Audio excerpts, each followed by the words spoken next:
चलो बेटा ધોરણ 11 ચેપ્ટર નંબર 3 લેક્ચર નંબર 18 ઉદાહરણ નંબર 2 જોવાનું છે। અહીંયા ધ્યાન આપજો। ઉદાહરણ નંબર કયો છે? બીજો। આ એક મેથડ છે। એક મેથડ છે। આ મેથડ આપણે કમ્પ્લીટ કરવાની છે બેટા। આમાં ભૂલ ન થવી જોઈએ। એકવાર સમજો અને સમજવાનો પ્રયત્ન કરજો। પહેલા શું છે તો જોઈએ। સર કંઈક આવું આપ્યું છે। અહીંયા ધ્યાન આપજો। એક્સ અક્ષને અનુલક્ષીને ગતિ કરતા એક પદાર્થનું સ્થાન, આ સ્થાન સૂત્ર કહેવાય। જો ધ્યાન આપજો। પદાર્થનું સ્થાન આ સૂત્ર વડે દર્શાવાય। સૂત્ર કયું છે? x is equal to a plus B T square. સ્થાન કયું છે? x is equal to a plus B T square. જ્યાં a ની કિંમત આપેલી છે 8.5 મીટર અને b ની કિંમત આપી છે 2.5 મીટર પર સેકન્ડ સ્ક્વેર અને t નું માપન સેકન્ડમાં છે। તો t બરાબર 0 સમયે તેનો વેગ એક જ મિનિટ 0 છે કે 2 છે? t બરાબર 0 સમયે તેનો વેગ કેટલો હશે? અને t બરાબર 2 સેકન્ડે પણ વેગ શોધવાનો કીધો છે। આપણે જોવાનું। ચલો અહીંયા ધ્યાન। t બરાબર 0 સમયે એક તો વેગ શોધવાનો કીધો છે અને બીજું ધ્યાન આપજો ખાસ, આ 2 સેકન્ડ થી 4 સેકન્ડની વચ્ચે સરેરાશ વેગ કેટલો હશે? સર અહીંયા આ લખેલું છે 0, આ જે સમય છે ત્યારે વેગ કીધો છે, આ વેગ, અને આ સરેરાશ વેગ કીધો છે। આને વેગ કીધો છે, આને સરેરાશ વેગ કીધો છે। બે ફરક? હા ફરક। આપણે બે વસ્તુ યાદ કરો। એક વસ્તુ તમને યાદ કરો, અહીંયા ધ્યાન આપજો। સૌથી મેઇન વસ્તુ, બે વેગ ભણ્યા આપણે। એક આવે સરેરાશ વેગ અને એક આવે તત્કાલીન વેગ। આ જ પાઠમાં ભણેલા। એક આવે સરેરાશ વેગ અને બીજો આવે તત્કાલીન વેગ। તત્કાલીન વેગ કેવો? તત્કાલીન વેગ, તરતનો વેગ। બે વેગ આવે, સરેરાશ વેગ અને તત્કાલીન વેગ। તો જો સર ફરક શું બેમાં? આના માટે તમારે ખાલી સૂત્ર યાદ કરવાના। મારા દીકરાઓને સૂત્ર યાદ હશે? સર યાદ જ હોય ને, તમે ચલાવેલું હોય તો। એ સરે ગપ્પા માર્યા।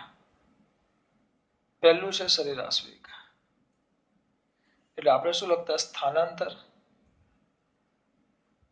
છેદમાં તે માટે લાગતો સમય। ટૂંકમાં સરેરાશ વેગને આમ એવરેજ વી લખાય। એવરેજ વી પણ લખાય, વીએવી પણ લખાય, બરાબર? ત્રણ રીતે લખાય। લખવું હોય ને તો આ એવરેજ વી। ખરેખર વેગ લખવો હોય ને તો ઉપર આમ સદિશ લખવો પડે, પણ આપણે અત્યારે સદિશની વાત કરશું નહીં। આપણે અત્યારે આ વેક્ટરની વાત નહીં કરશું, કારણ કે એક પરિમાણમાં ગતિ છે ચોખ્ખો, x અક્ષને અનુલક્ષીને। એટલે વેગ અને ઝડપ એક પરિમાણ માટે એક જ થાય। તો સરેરાશ વેગ બરાબર આપણે અહીંયા લખતા યાદ હોય તમારા દીકરાને, delta X by delta T. Delta X by delta T, delta X એટલે સ્થાનમાં થતો ફેરફાર છેદમાં ડેલ્ટા ટી એટલે સમયમાં થતો ફેરફાર। તો કરવાનું શું? ડેલ્ટા એક્સ એટલે યાદ હોવું જોઈએ x2 માઇનસ x1 છેદમાં t2 માઇનસ t1। હવે તમે આ સૂત્ર લખો, જેવું તમે આ સૂત્ર લખો બેટા, તરત જ એ સૂત્ર જ તમને કે આ આપણા સરેરાશ વેગનું સૂત્ર છે। આ આપણા સરેરાશ વેગનું સૂત્ર છે। તો સરેરાશ વેગ સૂત્ર જો મારે સરેરાશ વેગ શોધવો હોય તો મારી પાસે, અહીંયા ધ્યાન આપજો, મારી પાસે શું હોવા જોઈએ બેટા? બે સમય, અને એ બે સમય અહીંયા જો t2 અને t1, અને અહીંયા x2 અને x1।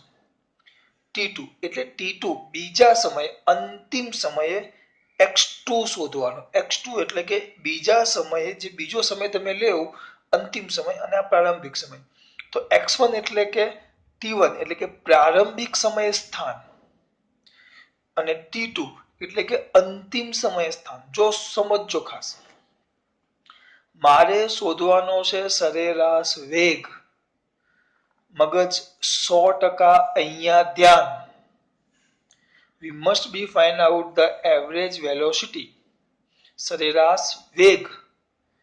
તો સરેરાશ વેગનું સૂત્ર લખી નાખવાનું પહેલા, કારણ કે ઘણા છોકરા આ દાખલો કરાવું ને એટલે આમાં શું આવશે, સરેરાશ ને તત્કાલીન વેગ આવે, ઝડપ આવે, ઝડપ નો આવે, પ્રવેગ આવે, તત્કાલીન પ્રવેગ આવે, સરેરાશ પ્રવેગ આવે, એટલે છોકરા માથું ખંજવાળે. સર ખબર નથી પડતી. તેમાં ગભરાવાનું ક્યાં છે? ખબર કેમ ન પડે બેટા? ધ્યાન અહીંયા રાખવાનું, અહીંયા ધ્યાન હોવું જોઈએ, બીજે કશે નહીં. ધ્યાન અહીંયા હોવું જોઈએ. સરેરાશ વેગ કે તો સરેરાશ વેગનું સૂત્ર લખી નાખો, અને તત્કાલીન વેગ કે તમને આ સરેરાશ, હું ખાલી સૂત્ર જ લખું, હું બીજું કઈ કરતો જ નથી. પછી હું લખી નાખું તત્કાલીન વેગ. ગરમી બહુ લાગે છે બેટા. કયો વેગ? તત્કાલીન વેગ. તો તત્કાલીન વેગને વેગ પણ કહેવાય. તો v, તો એનું સૂત્ર આવે, યાદ કરો, એને આપણે આમ લખતા dx/dt. તો એ v માં તમે લખતા dx/dt. તો આ શું દર્શાવે? કોની સાપેક્ષે? સમયની સાપેક્ષે. યાદ કરો, આવું કંઈક કીધેલું. તો વ્યવસ્થિત લખો. આને તત્કાલીન, જે તે સમયે તાત્કાલિન વેગને વેગ પણ કહેવાય. તો આ આપણું થઈ ગયું. આને કહેતા x નું અથવા તો t ની સાપેક્ષે x નું વિકલન. મારા દીકરાઓને આટલું યાદ હોવું જોઈએ. હું આ યાદ કરું, હું છે ને ગોખું નહીં. તમે બધા કરો દાખલો ગોખો કે આ દાખલામાં આમ કરવાનું. અરે એમ શું કામ બેટા? તો જુઓ, એમ શું કામ મારા દીકરા? સિમ્પલ. તમને કીધું સરેરાશ વેગ, તો સરેરાશ વેગનું સૂત્ર લખી નાખો. Average v is equal two x2 - x1 છેદમાં t2 - t1. એટલે તમારી પાસે બે સમય, અને એ બે સમય માટેના જે તમે સમય લેશો એ બે સમય માટેના સ્થાન, અને તત્કાલીન વેગ એટલે વેગનું સૂત્ર લખવાનું, અને એનું સમયની સાપેક્ષે શું કરી નાખવાનું? વિકલન. તો ચલો, તમારી પાસે x નું સૂત્ર છે. જો પહેલા હું તત્કાલીન વેગ શોધું છે. અહીંયા જોજો, અહીંયા કીધું જ છે તત્કાલીન વેગ, તો dx/dt. એટલે તમારી પાસે આ જે x હોય, x એટલે કે સ્થાન સૂત્ર, આને તમે કહી શકશો સ્થાન સૂત્ર. હું આને સ્થાન સૂત્ર કહું છું. x = a + bt². સ્થાન સૂત્ર એટલે આમાં હું સમય મૂકતો જઈશ તો એમ મને જુદા જુદા સમયે પદાર્થ કીધો તો જુદા જુદા સમયે પદાર્થનું મને શું મળે? સ્થાન. દાખલા તરીકે 2 સેકન્ડ મૂકવામાં 2, તો 2 સેકન્ડે આપણે કણ ક્યાં છે અથવા પદાર્થ ક્યાં છે એ ખબર પડે. 3 મૂકું તો 3 સેકન્ડે ક્યાં છે એ ખબર પડે. એને સ્થાન સૂત્ર કહેવાય. આ સ્થાન સૂત્ર, હું એમ શબ્દ વાપરું છું, સ્થાન સૂત્ર. તો સ્થાન સૂત્ર કેટલું છે? x = a + bt². આનો મતલબ શું? સ્થાન સૂત્ર એટલે ખબર હોવી જોઈએ. સ્થાન સૂત્ર એટલે શું બેટા? કે જુદા જુદા સમયે કણનું સ્થાન કેટલું હશે એની તમને માહિતી. તમે સમય મૂકો, 2 સેકન્ડે ક્યાં હશે એ ખબર પડે, 5 સેકન્ડે ક્યાં હશે એ ખબર પડશે, 10 સેકન્ડે ક્યાં હશે એ ખબર પડશે. ટૂંકમાં જુદા જુદા સમયે કણ પદાર્થ ક્યાં હશે એની માહિતી મળે. જે તે સમય 3 સેકન્ડે ક્યાં હોય, જે તે સમયે મળે. એટલે આને સ્થાન સૂત્ર કહેવાય. તો એ સ્થાન સૂત્રનું વિકલન કરી નાખો. આયરું જો, તો t ની સાપેક્ષે વિકલન કરો તો વેગ સૂત્ર મળે. જો અહીંયા તેને સમજો. તો હવે આપણે આને સ્થાન સૂત્ર કહેવાય. જેને કહેવાશે સમીકરણ, આની અંદર કિંમત મૂકી દઈએ આપણે. કેટલા છે? આ છે 8.5 પ્લસ b છે 2.5 ઇન્ટુ t². આ x આવ્યો. x ની ખાલી કિંમતો મૂકી. જે આપણા માટે થઈ ગયું સમીકરણ નંબર 1. જે આપણા માટે થઈ ગયું સમીકરણ નંબર 1. હવે જો આ સમીકરણ 1 થઈ ગયું, બરાબર. તમારે વેગ, તો જો શું કરવું હોય? વેગ સૂત્ર કહેવાય. તો સમીકરણ 1 નું સમીકરણ 1 નું t ની સાપેક્ષે વિકલન કરતા વેગ એટલે તત્કાલીન વેગ મળે તો કઈ દે ચલો ચાલુ કરી દો તો વેગ v is equal to dx by dt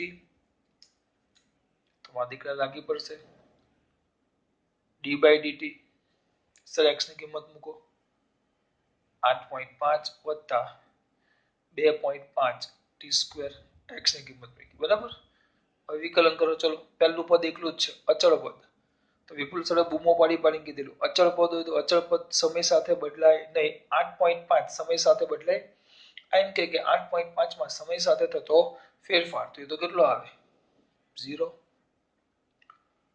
plus આ કેટલું છે 2.5 અને આ t સ્ક્વેર છે 2.5 ઇન્ટુ આ t સ્ક્વેર છે તો t સ્ક્વેર હોય તો અચળ પદ યાદ છે મારા દીકરાઓને અચળ પદ એમને એમ આગળ લખી નાખવાનું 2.5 પછી t સ્ક્વેર તો આપણું સૂત્ર હતું યાદ કરાવો ચલો અહીંયા લખું છું સાઈડમાં થોડુંક મારી ભૂલ થઈ ગઈ કારણ કે જે દિવસે મેં ચલાવ્યું એના પછી ચલાવવાનું હતું આ તો સૂત્ર આવું હતું d by dx x ની n ઘાત હોય તો જે ઘાત છે ઘાત આગળ અને ઘાતમાં n ઘાત આગળ અને ઘાતમાં 1 નો ઘટાડો તો n - 1 તો પેલા 2.5 તો અચળ એમનામ આવી જાય t સ્ક્વેર છે t સ્ક્વેર તો 2 આગળ જે ઘાત છે ઘાત આગળ 2 આગળ અને ઘાતમાં 1 નો ઘટાડો એટલે t થાય તો 2.5 ગુણ્યા 2 તો કેટલા થાય 5 તો 5t આ વેગનું સૂત્ર આવ્યું આપણું આ તમારું સમીકરણ નંબર 2 આ તમારું સમીકરણ નંબર 1 આને વેગ સૂત્ર કહેવાય એટલે તમે આમાં જેમ t મૂકતા જશો એમ તમને જુદા જુદા સમયે વેગ મળતો જાય તમને એમ કે તત્કાલીન વેગ શોધો એટલે જે તે સમયે વેગ શોધો તો સ્થાન સૂત્રનું એકવાર વિકલન કરો તો સ્થાન સૂત્રનું એકવાર વિકલન કરો તો વેગ મળે શું મળે વેગ તો ચલો આ તમને વેગ મળી ગયો જો હવે કઈ જ નહીં ચાલુ થઈ જાવ આગળ તમને બે સમય આપ્યા છે એક આપ્યો છે t બરાબર 0 સમયે વેગ શોધો તો ચલો કિંમત મૂકો પહેલો તમને કીધો છે t બરાબર 0 તો t બરાબર 0 જો મૂકો v 5 ગુણ્યા 0 કરવાની જરૂર જ નથી 0 અને કદાચ t બરાબર 2 સેકન્ડ આ લખ્યા નથી પણ ચોપડીમાં અંદર શોધેલા છે તો શું કરવાનું v બરાબર 5 ગુણ્યા 2 તો કેટલા થાય 5 દુ 10 તો 10 મીટર પર સેકન્ડ તો સર વેગમાં ખબર પડી ગયા આ તમારા બે જવાબ થઈ ગયા આ થઈ ગયા તમારા બે તત્કાલીન વેગ કયા વેગ થઈ ગયા તત્કાલીન વેગ અથવા તમે દીકરા એને વેગ કહી શકો એને શું કહી શકો વેગ એટલે કે જો આમાં હું સૂત્ર જ યાદ રાખું તત્કાલીન વેગ માટે જે x નું સૂત્ર હોય એનું વિકલન કરી નાખવાનું પછી જે સમયે તમને જો આ તમને વેગનું સૂત્ર મળ્યું કે વેગ સૂત્ર તત્કાલીન વેગ અથવા વેગ જે બોલો એ આ તમને વેગનું સૂત્ર મળ્યું કહેવાય આમાં તમે જુદા જુદા સમય મૂકતા જાઓ તો તમને એ સમયના વેગ મળે 0 સેકન્ડ તો 0 સેકન્ડનો વેગ 2 સેકન્ડ તો 2 સેકન્ડનો વેગ 10 સેકન્ડ તો 10 સેકન્ડનો વેગ 10 સેકન્ડનો વેગ એટલે જે તે સમયનો વેગ એટલે તત્કાલીન વેગ મળે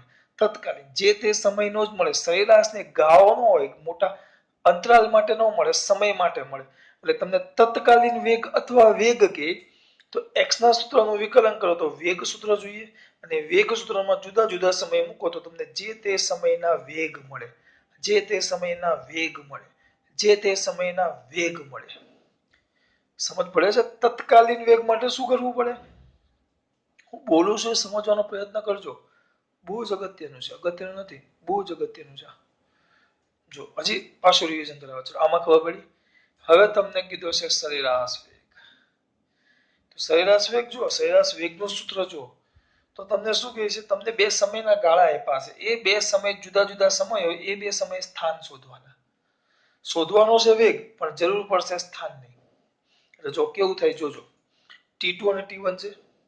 તો આપણે કયો સમય છે આયરો? જો 2 સેકન્ડ થી 4 સેકન્ડની વચ્ચે જો આયરું, તો આ 2 સેકન્ડ એ આપણો પહેલો સમય થશે T1 અને આ T2 બીજો સમય. આ શરૂઆતનો સમય અને અંતિમ સમય.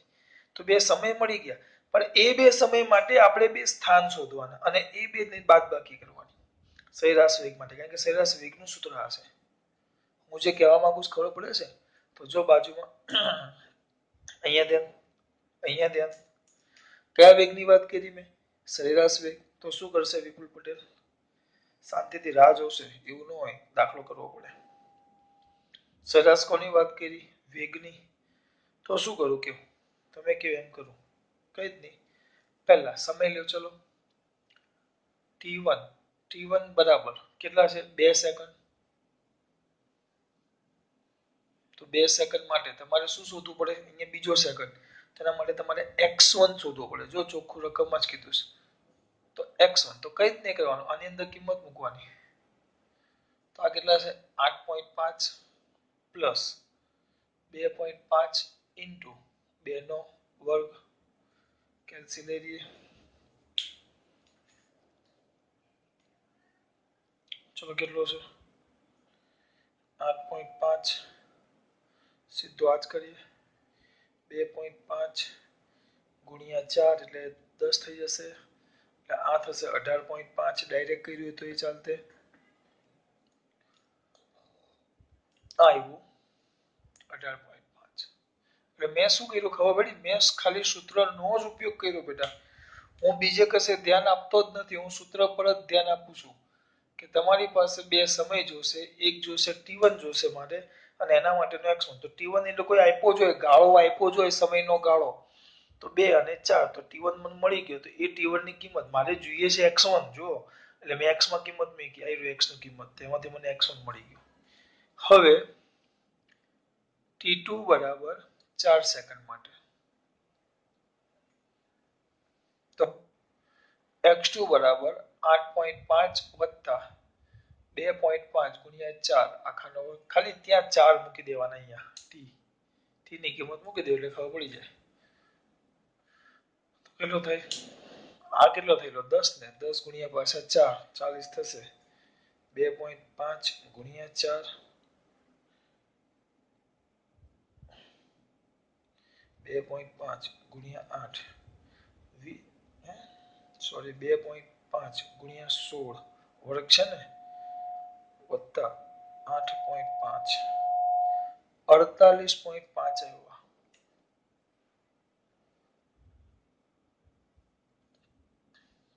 જો હું સૂત્ર પર જ ધ્યાન આપું છું. સરેરાશ વેગ તો x2 - x1 T2 - T1. તો T1 અને T2 બે ગાળા આપ્યા જોઈએ કમ્પલસરી. તો T1 ની કિંમત મૂકી x1 મેળવો અને T2 ની કિંમત મૂકી T1 ની કિંમત મૂકી x1 મેળવો અને T2 ની કિંમત મૂકી x2 મેળવો. બરાબર? તો હવે કઈ નહીં, સરેરાશ વેગ તો બસ હવે સૂત્ર મૂકી દેવાનું.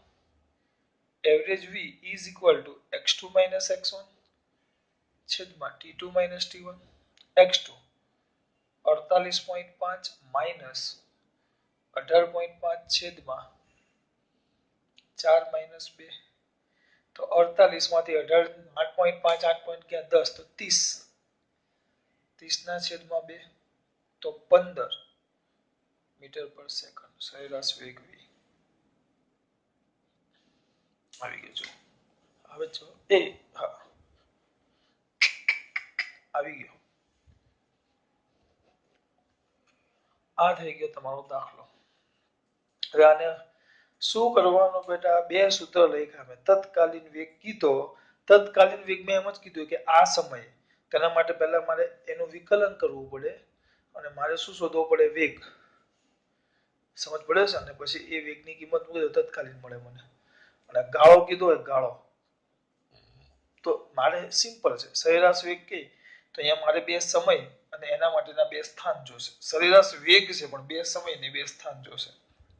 તો બે સમયની કિંમત આ સ્થાન સૂત્રમાં મૂકી દો તો મને બે સ્થાન. તો સૂત્રની અંદર માત્ર શું મૂકવાની? કિંમત. ચલો એક કામ કરો. બરાબર?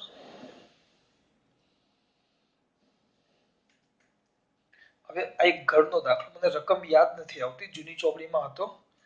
તમારા માટે ઘરનો દાખલો શું, જવાબ સામુ ધ્યાન નહીં આપતા આપણે, હું જો વસ્તુ શીખું એના પર ધ્યાન આપજો, બરાબર. જવાબમાં આડું અવડું થાય તો ટેન્શન નહીં લેતા.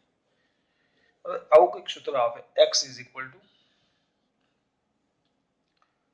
3t² પ્લસ 2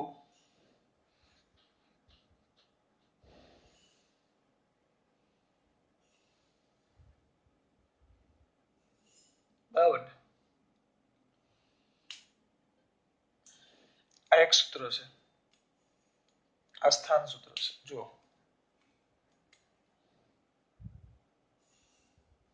આ તમારું સ્થાન સૂત્ર ઘરનું છે આપણું. આ પછી ગમે તે હોઈ શકે સ્થાન સૂત્ર. હવે આ સ્થાન સૂત્ર માટે પહેલા આના માટે t બરાબર 2 સેકન્ડે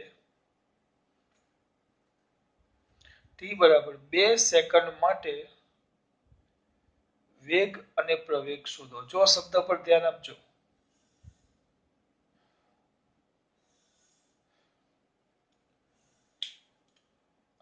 ઘન કરી નાખીએ.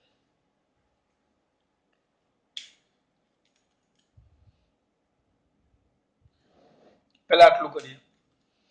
આ કિંમત છે 2 સેકન્ડ માટે વેગ અને પ્રવેગ શોધો, અને એ જ દાખલામાં t બરાબર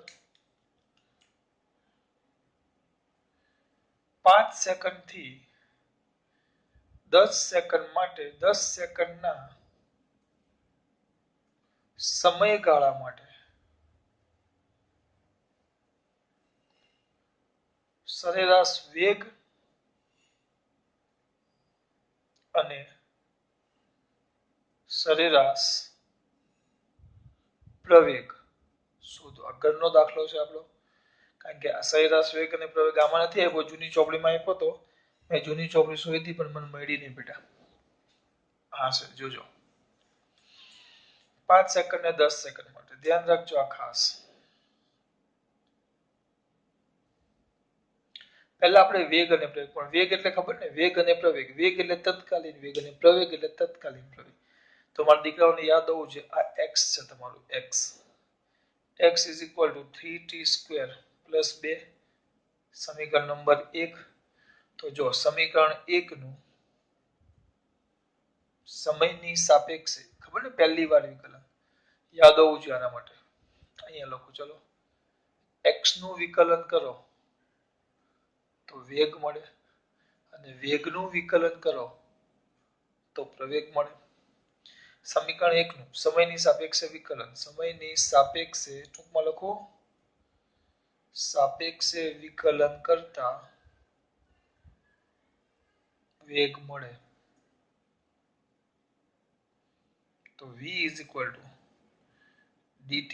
dx by dt આવ્યું. ચલો, 3t², શું છે 3, તો અચળ એમને થોડુંક પદ બાજુમાં લખી નાખો, જગ્યા બચાવું છું, બરાબર.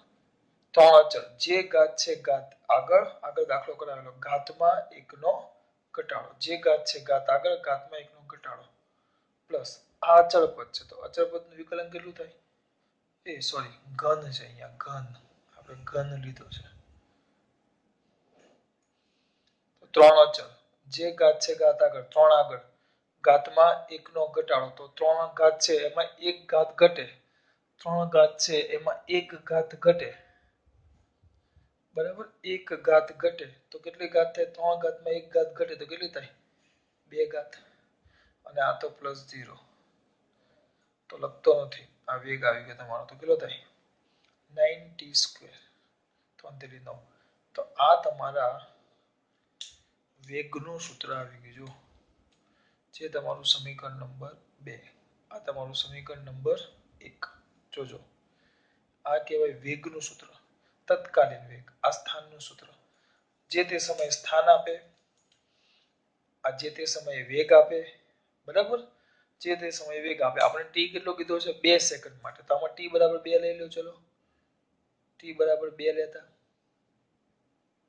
તો વેગ v ઇઝ ઇક્વલ ટુ 9 ગુણ્યા 2 નો વર્ગ, 2 નો વર્ગ 4, 9 ચોક 36 મીટર પર સેકન્ડ આ તમારો વેગ આવી ગયો.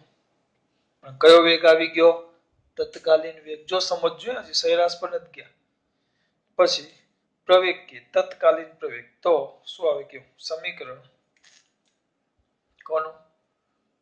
સમીકરણ 2 નું એટલે વેગ છે. જો સમીકરણ 2 નું એટલે વેગનું સમયની સાપેક્ષે પાછું વિકલન કરવાનું. સમયની સાપેક્ષે વિકલન કરતા પ્રવેગ એટલે કે તત્કાલીન પ્રવેગ મળે. તો પ્રવેગ A બરાબર dv/dt. તો d/dt અને vi રો જો કેટલા છે? 9t². 9t². તો 9 એમના એમ t². t². શું કરું કે બોલ? હવે t² તો t છે તો જે ઘાત છે ઘાત આગળ ઘાતમાં 1 નો ઘટાડો એટલે 2 ના જગ્યાએ 9 દુ 18. 18t આ પ્રવેગ આવી ગયો. આવ્યો 18t. બરાબર. હવે આપણને પાછો t કેટલો કીધો છે? આ થઈ ગયું આપણું તત્કાલીન પ્રવેગનું સૂત્ર. આ સ્થાન સૂત્ર. આ તમારું વેગ સૂત્ર. જે તે સમયે તમને વેગ આપે એટલે તત્કાલીન વેગ સૂત્ર.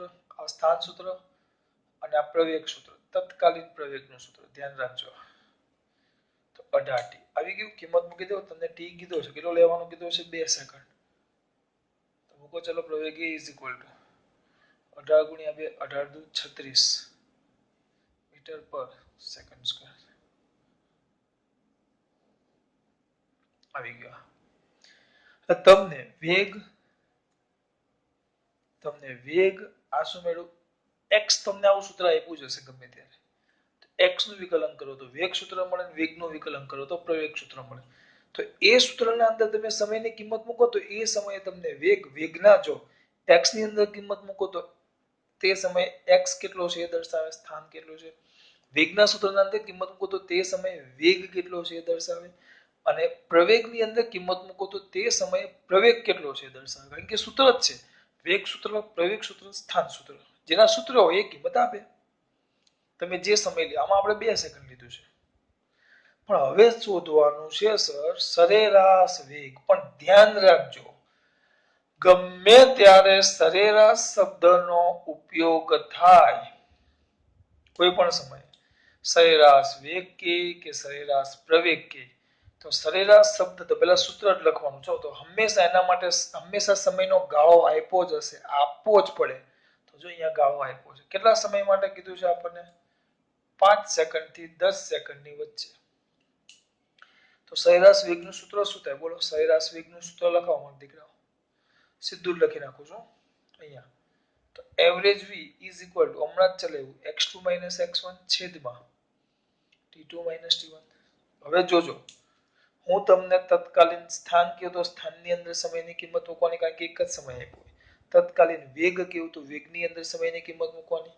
તત્કાલીન પ્રવેગ કહ્યું તો પ્રવેગની અંદર સમયની કિંમત મૂકવાની. એ જો સ્થાન સૂત્રમાં સ્થાનની કિંમત વેગમાં વેગ કીધો તો સમયની કિંમત વેગના સૂત્રમાં મૂકી દીધી તો વેગ મળી ગયો. સમયની કિંમત એ જે સમય શોધો આ પ્રવેગનું સૂત્ર આવ્યું, એમાં સમય મૂકો તો તમને પ્રવેગ મળી ગયો. પણ તમને તત્કાલીન નથી કીધું, હવે સરેરાશ કીધું. સૂત્ર લખો સરેરાશ વેગ. તો સરેરાશ વેગમાં 2x અને 2 સમય જોઈએ. તો 2 સમય તમારી પાસે છે તો એ કિંમત હવે તમારે મેળવવાની. જો પેલા t1 લખો. ચલો મારા દીકરાઓ, t1 કેટલો છે? 5 સેકન્ડ છે. આયરો 5 અને 10 2 છે. તો 5 સેકન્ડ માટે તમારે x1 શોધવાનો. તેના માટે x1 શોધો મારા દીકરા. ચલો x1 = કિંમત મૂકો. x ની કિંમત ક્યાં છે? આ 3. ખબર પડે છે આમાં? t1, કારણ કે આમાં 2 સમયે 2 સ્થાન શોધવા પડશે. તો t1 સમયે x1 શોધો તો કેટલું છે? આ 3 t². 3 ના 3 આ છે t³ હવે t³ ક્યાં ગયું? t એટલે કેટલા છે? 5. 5 નો ઘન. એક જ મિનિટ બેટા. 5 નો ઘન વત્તા 2. તો 5 નો ઘન 125 કેલ્સીનો ઉપયોગ કરવો પડશે આપણે કેમ કે આપણા ઘરના આંકડા છે એટલે 125 ગુણ્યા 3 વત્તા 2 શું થયું 125 ગુણ્યા 3 વત્તા 2 377 આનો જવાબ આવ્યો 377 મીટર T2 બરાબર 10 સેકન્ડ તો x2 કઈ જ કરવાની બે સમયના બે સ્થાન તો પહેલા બે સમય આપ્યા જોઈએ 5 થી 10 તો પહેલા 5 માટે તો એનો x શોધો 10 માટે તો એનો x2 શોધવું તો x2 કેટલો છે બોલો x2 કિંમત મૂકો 3 અહીંયા મૂકી દેવાના 10 નો ઘન વત્તા 2 તો કેટલો થાય 3 નો 3 બોલો ઝડપથી 3 10 નો ઘન તો 1000 10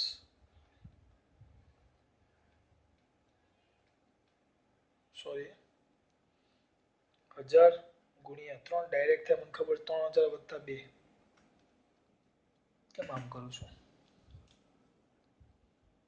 3002 મીટર આવ્યો તો બસ હવે આની અંદર કિંમત મૂકી દો ચલો બસ બીજું કઈ નહીં કરવાનું આ જ મેન છે તો કિંમત મૂકો એટલે પહેલા તમને આ સૂત્ર યાદ આવવું જોઈએ સરેરાશ વેગનું તો ખબર પડે કે કરવાનું શું છે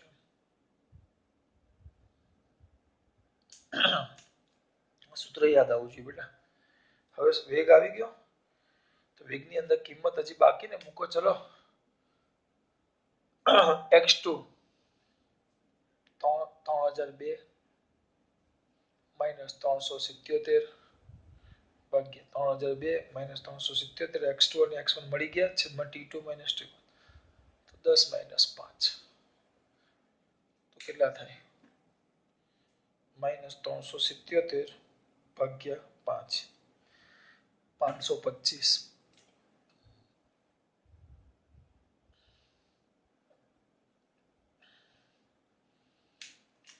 525 શ્યોર ને વિપુલ 5 નો ઘન 125 ગુણ્યા 3 બરાબર છે 1000 થઈ ગયો ચલો આગળ હવે આવશે સરેરાશ પ્રવેગ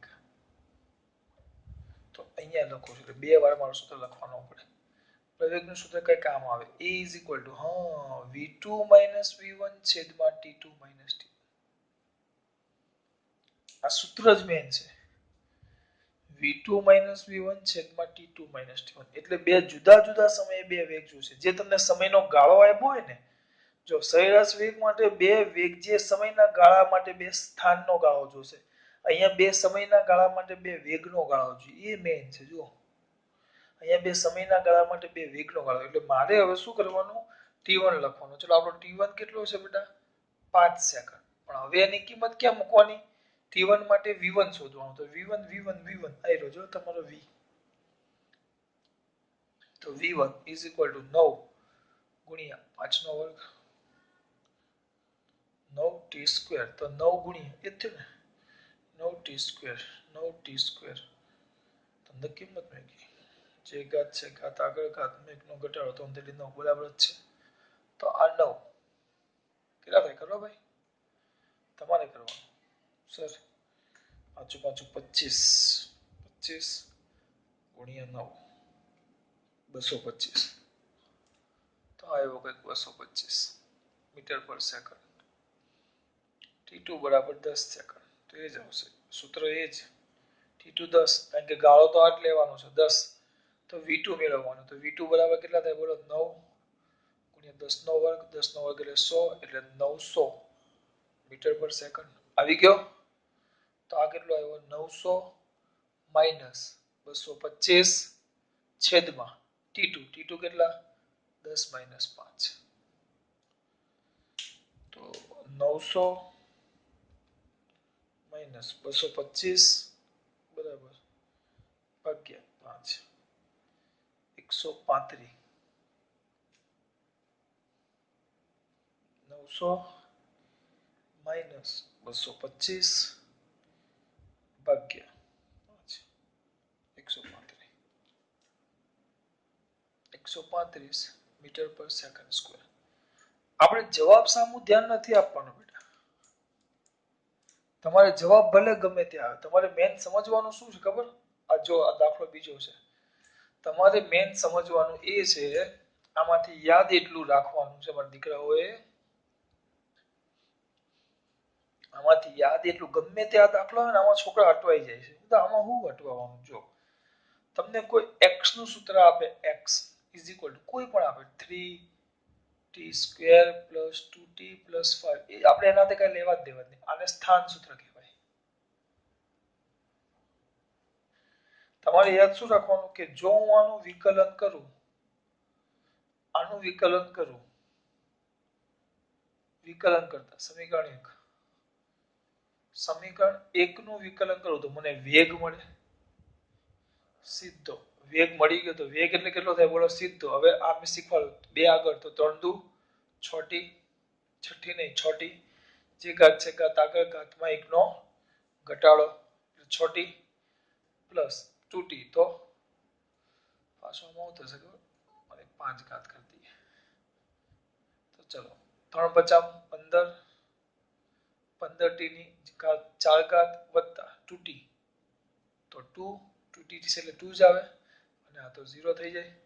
એટલે આ 15t ની 4 ઘાત વત્તા 2 આવી ગયું, આવી ગયું. અને સમીકરણ 2 કહેશું. તો આ સમીકરણ 2, તો સમીકરણ 2 નું વિકલન કરું તો પ્રવેગ મળે ઇઝ ઇક્વલ ટુ 15 ચોક 60 t નો ઘન, કારણ કે આ પાછળનું પદ 2 અચળ છે, તો અચળનું વિકલન તો કેટલું થઈ જાય? 0. તો આ 60 t નો ઘન આમ થાય. જો તો દીકરાઓ ધ્યાન આપજો, તમને એમ કહ્યું કે તત્કાલીન જો સ્થાન સૂત્ર છે એનું વિકલન કરો તો આ વેગ સૂત્ર મળે, અને એનું વિકલન કરો તો આ પ્રવેગ સૂત્ર મળે. એટલે આની અંદર તમે કિંમતો મૂકો, એક જ સમય આપ્યો છે કે 2 સેકન્ડે વેગ શોધો, 3 સેકન્ડે વેગ શોધો, એમ આપ્યો છે. તો એ કિંમત મૂકો તો તત્કાલીન વેગ અને તત્કાલીન પ્રવેગ મળે, તત્કાલીન વેગ અને તત્કાલીન પ્રવેગ મળે. પરંતુ ધ્યાન રાખજો ખાસ, હવે જે સમજાવું છે તમને, સરેરાશ વેગ કે તો તમારે x2 - x1 છેદમાં t2 - t1 જોઈએ, અને સરેરાશ પ્રવેગ કે તો v2 - v1 છેદમાં t2 - t1 જોઈએ. એટલે એના માટે પહેલા કમ્પલસરી સરેરાશ કહેશે ને તો તમને સમયનો ગાળો આપ્યો હશે, 2 થી 5 સેકન્ડમાં, 2 થી 3 સેકન્ડમાં, 3 થી 4 સેકન્ડમાં, એમ ગમે તે સમયનો ગાળો આપ્યો હોય. તો એ બે સમય માટે વેગ કે તેમ છતાં એ બે સમય માટે બે સ્થાન શોધવાના, અને પ્રવેગ કે તો એ બે સમય માટે વેગ શોધવાના. ચલો ખબર પડી? આટલું યાદ રાખવાનું છે, ખાસ વાત. જય શ્રી કૃષ્ણ.